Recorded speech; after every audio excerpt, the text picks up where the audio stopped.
Welcome to 4Zero's Impact Series, where we speak to founders, CEOs, CSOs who shine a light on companies out there using technology to solve climate issues and in general doing good things in the world. Today I'm here with Marcus Fendt, who's the CSO of the Mobility House. It's a pleasure to have you on as a guest today, Marcus. If you'd like to give us a short introduction, please. Jack, thanks for having me. Yes, my name is Marcus. I'm from the very beginning with Mobility House, mainly taking care about everything which is going to the outside, being in sales, marketing, and I joined Mobility House, which was founded of a friend of mine after working years in energy consulting with Accenture, because I think we are in a disruption now, in a disruption of the automotive and the energy world. Why? Right. Because you have a battery now in a car and you have electric cars. And so this will be soon the biggest load to the energy system, but it also will be the biggest capacity in the sense of storage capacity, which is absolutely unused. So sitting 23 hours idle in your parking lot, and to bring that together with technology, I think we can tackle a lot of our future climate issue. We can spur the use of renewable energy. Therefore, that disruption I wanted to be part of and be creative, and therefore I'm since 10 years now, already 11 years with the Mobility House. Wow, so quite a while then. Okay, good. So the climate issue you're looking to tackle, you touched on it there. I mean, if you go into a bit more detail around that, the climate issue you guys are looking to tackle at the Mobility House, you mentioned the energy, and obviously batteries, electric cars, e-mobility.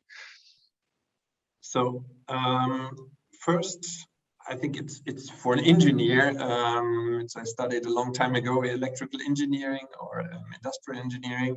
Having an electrified mobility, an electric motor is the most efficient thing you can get. If you fill that with renewable energy out of a windmill or a solar cell, it's the best you can do. You have an energy efficiency from 70 to 90%, which is incredible. If you in comparison see a combustion engine, which currently is around 23, 25, 27% efficiency, and it only increased by around 10, 15% in the last 100 years. So with moving to e-mobility, we are right away at 70% minimum, which is a great thing. But the even better thing is that the battery is in most vehicles not used. And if we are able, and especially in the UK, a lot of projects have been done already. We did a couple of them in Germany and the Netherlands. If you use the vehicle battery while your car is idle, you plug it in and you are part of a distributed energy system. This is incredible. And, as you are coming from the IT side, we are all now have cloud systems. Everything is running in the cloud, and it's much more secure, and it's much more efficient and much cheaper than these holistic desktop computers or company data centers we had in the past. And exactly this, I think, will be the energy system of the future. And with Mobility House, bringing these parts, electric vehicles and renewable energy together by controlling it smart. Perfect. Yeah, I mean, you've touched on that there, but if you could sort of shed a bit more light on, your company's solution to the problem, what you're doing at the Mobility House in a bit more detail. We follow the customer journey no more, less. So a customer buys a car that is covered by the car manufacturers. We don't tackle that. As soon as he has a car, he needs kind of his gas station. He needs a charging station at home. So we started the initial customer needs having a charging station, ideal a smart one. We do not contribute a lot to that. We just buy and resell it. But then we developed a software where you can control these charging stations. You can buy with us smart, because you need to charge smart at the right time, when the energy is cheap, when the grid is not overloaded, to kind of assure that e-mobility is not a burden to the system, but a solution. So that kind of is our first system we developed, and we have it in the market now with more than 5,000 vehicles we control. For example, the Irish Post, or the biggest bus depot in Europe and in the US, that we control smart charging with our Charge Pilot. It's a very complex piece of software running on an IoT device, and compared to all other solutions, we work hardware agnostic and also back-end means software agnostic. So we don't want to create a closed shop, and we create an open system, which is a huge challenge, because you have to work with a lot of interfaces.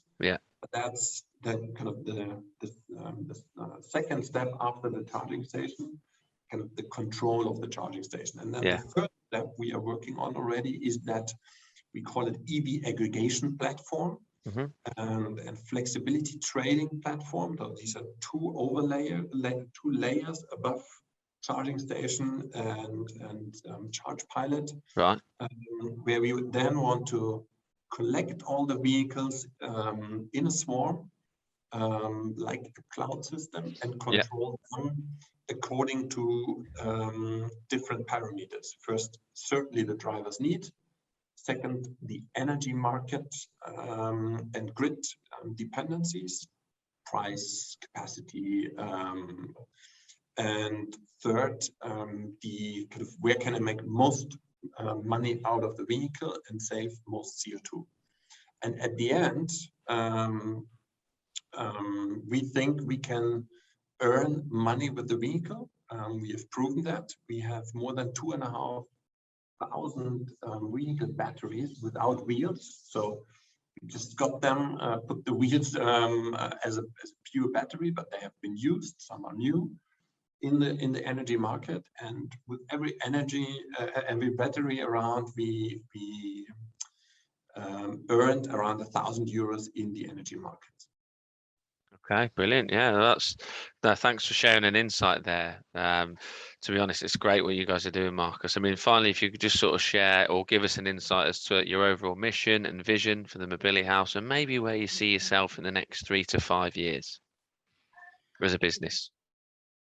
The vision is simple. We call it 0-0. We want to achieve zero emissions as well for the automotive and the energy market, because of electric vehicles, because of renewable energy.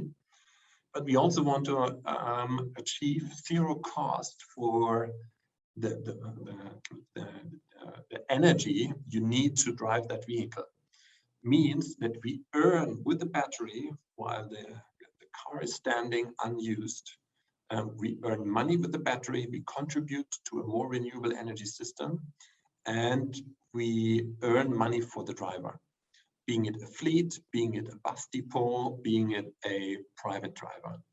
Okay. Certainly, the longer the car stands, the more value you can create.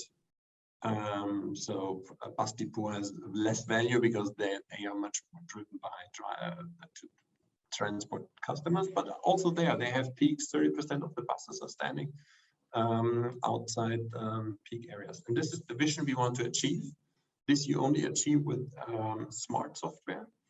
That software is really challenging because you have a lot of dependencies, players in the market you have to connect to. We think it's possible, and therefore we are working on it, and we have done a lot of things already. I think we are market leading in terms of, we call it vehicle to grid is the expression there. the term you use, and I think we are one of the 2 leading companies worldwide doing that, from Singapore via Germany to the US. And our ambition is by far more than becoming a unicorn on that section.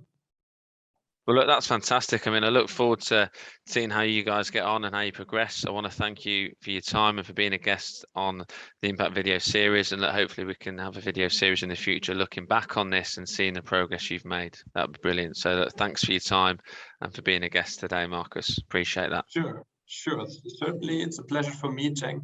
Thanks for having me. Thank you. Bye-bye.